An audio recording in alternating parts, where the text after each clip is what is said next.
দিনগুলো কিভাবে পাল্টিয়ে যায়। আজ হচ্ছে 26 তারিখ, 26 আগস্ট, বুধবার। গত মাসের 26 জুলাই এই দিনেই মা আমাদের ছেড়ে চলে গেছে। দেখতে দেখতে একটা মাস হয়ে গেল যে মানুষটা আমাদের জীবনে নেই। কেমন একটা অদ্ভুত রকম সময় কীরকমভাবে পেরিয়ে যায়, কারোর জন্য থেমে থাকে না। আমরা ভাবি যে এটা যদি আমি না থাকি তো এই জিনিসটা কে করবে, বা কখনো মনে হয় যে আমি যদি এই কাজটা না করে দিই তাহলে ওই কাজটা কে করবে। কিন্তু কোনো কাজ, কোনো কিছুই কিন্তু কারোর জন্য থেমে থাকে না। আমাদের ধারণাটাই পুরো ভুল। একজনের পরিবর্তে আরেকজন ঠিকই করে ফেলবে সেই কাজটা। যে মা ছাড়া আমরা কখনো ভাবতেই পারতাম না, বিয়ে হয়ে আসার পরের থেকে সমস্ত কিছু শিখিয়েছে, বকা দিয়েছে, যখন যেরকম হয়েছে তখন সেরকমভাবেই চলেছে। একটা সংসারে থাকতে গেলে যা যা হয় আর কি। কিন্তু এখন সেই মানুষটা একটা মাস হয়ে গেল আমাদের ছেড়ে চলে গেছে। ইচ্ছে করলেও এখন আর তাকে ডাকতে পারি না, আর ইচ্ছে করলেও এখন বলতে পারি না যে তুমি এটা কেন করলে, তুমি এটা কেন করলে না। এখন যদি আমি শর্টস পরেও যদি ঘুরি, কেউ বলবে না যে এইসব কী পরছস, বা বড় বড় গলার হারগুলো পরেও যদি ঘুরি, কেউ এখন আর বলবে না যে বৈজয়ন্তীমালা পরেছিস। আমি একটু অন্যরকম স্টাইল করতাম বলে সব সময় মার কাছ থেকে বকা খেতাম। বড় কানের দুল, বড় বড় হারগুলো পরলে পরে আমাকে বলতো, কী পরছস এগুলো, বৈজয়ন্তীমালা পরছস, এত ছোট পরেছিস কেন ড্রেস, ওয়ান পিসগুলো নিচে পা দেখা যাচ্ছে, একটা কিছু পর নিচে, এরম করে যাবি না। কেমন লাগে তাই না? বেঁচে থাকাটাই আশ্চর্যের। মরে গেলে তো আজ একদিন, কাল 3 দিন, পরশু 1 মাস, দেখতে দেখতে কখন যে বছরের পর বছর পেরিয়ে যায় সেটা বোঝাই যায় না। ওই যে কথায় আছে না, যেটা আজকে আমার সেটা কালকে হয়ে যায় অন্যের। কারোর জন্য কোনো কিছুই থেমে থাকে না, কারোর জন্য কোনো কিছু আটকায়ও না। সবার সময়ের সাথে সাথে সব কিছুই গতিশীল, চলমান। Okay, good morning everyone, welcome back to my channel. তো আজ হচ্ছে বৃহস্পতিবার, ঈদ আছে না কি আছে, তার জন্য আজকে স্কুল ছুটি দিয়েছে। অলিরানি আজকে বাড়িতেই। আর এখন আমি এই যে মাথায় হেনা অ্যাপ্লিকেশন করে ঘর্মাত্ম অবস্থায় আমি এখন বিচ্ছিরি হয়ে গেছে, এত গরম পড়েছে না। সকালের ব্রেকফাস্ট বানাবো আজকে, একটুখানি অন্যরকম ব্রেকফাস্ট বানাবো। চলুন ব্রেকফাস্টটা দেখাই। অন্যরকম মানে আবার ভেবে বসবেন না যে একেবারে বিশাল কিছুই না। ওই ডিম টোস্ট বানাচ্ছি। ডিম টোস্টটার মধ্যে একটুখানি দুধ দিয়েছি। এটা ফ্রেঞ্চ টোস্ট, ডিম টোস্ট নয়। কিন্তু আমাদের বাড়িতে আর কি, মানে আমার পতিদেব, ফ্রেঞ্চ টোস্টটা হয় হচ্ছে একটু মিষ্টি মিষ্টি, মানে মধু, গোলমরিচ, দুধ আর ডিম, এই তিনটে দিয়েই বাটার দিয়ে সেঁকতে হয়। কিন্তু ও একদমই খাবে না ওই রকম খাবার।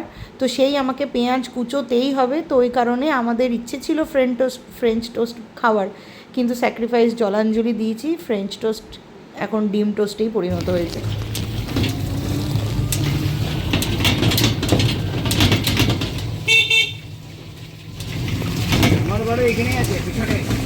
ও বিপদ কারোর বলে কয়ে আসে না। আজকের দিনটা যখন শুরু করেছিলাম ভাবতেও পারিনি যে এই রকম একটা খবর শুনতে হবে।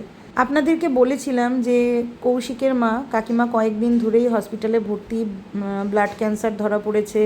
কাকিমা খুবই অসুস্থ।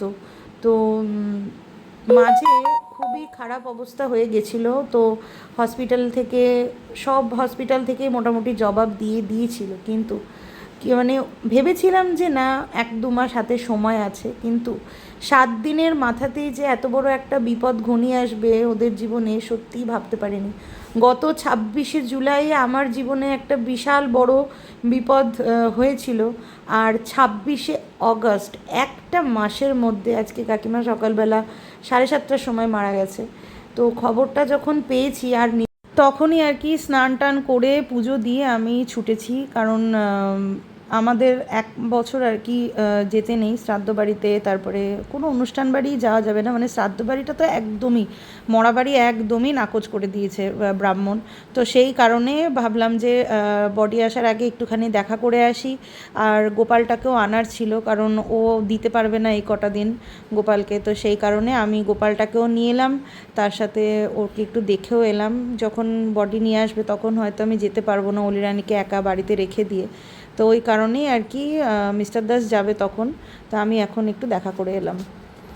এরকম একটা খারাপ খবর পাওয়ার পরে না আর ইচ্ছেই করে না ব্লগ করতে, তো আমি আর কোনো ব্লগই বানাইনি, মানে তারপরের থেকে, দুপুরের পরের থেকে। এখন ঘড়িতে বাজে হচ্ছে রাত্রির 10:30, তো আমরা শুতে যাব। তার আগে এই পার্সেলটা এলো সন্ধেবেলাতে। আজকে সারাদিন মোটামুটি ভালো বৃষ্টি হয়েছে, ঝমঝম করে, এত বৃষ্টি যে কি বলবো। যখন বিকেলবেলাতে কাকিমাকে নিয়ে এলো 5:30 না 5:45 নাগাদ, তখনও ছিপছিপ ছিপছিপ করে বৃষ্টি, মানে এত বৃষ্টি, সারা দিন আজকে বৃষ্টি হয়েছে। যাই হোক, পার্সেলটাতে একটা গিফট রয়েছে। আমি গিফট কিনতে যেতে পারিনি, অ্যাকচুয়ালি হয়েছে কালকে প্রিয়াংশীর জন্মদিন। তো আমি প্রত্যেক বছরই আর কি আমরা ছোট্ট একটু গিফটের ব্যবস্থা, কেকের ব্যবস্থা করি, তো ওই কারণে আর কি করেছি। যেহেতু আমি সময় পাইনি, ওই জন্য আমি অর্ডার করে দিয়েছিলাম। 1 ডে ডেলিভারি দিয়েছে, কালকেই অর্ডার করেছি আর আজকে এই জিনিসটা এসছে। কি কিউট দেখতে। আমি তো ভেবেছি যে অলি রানীর জন্য আমি পুজোর সময় একটা নেব এই ঘড়িটা। তো বাচ্চাদের এখন কত পড়ার জিনিস দেবো বলুন তো, পেন্সিল বক্স, জলের বোতল, tiffin box, drawing pencil, drawing copy, এগুলো দিয়ে দিয়ে প্রত্যেক বছর দিয়ে দিয়ে আমি বোর হয়ে গেছি। তো ওই কারণে সামনেই তো পুজো আসছে, তো এরকম একটা ঘড়ি দিলাম, বাচ্চাটা পড়তেও পারবে পুজোর সময়, আর বেশ ইন্টারেস্টিং, আর কি সুন্দর লাইট জ্বলছে।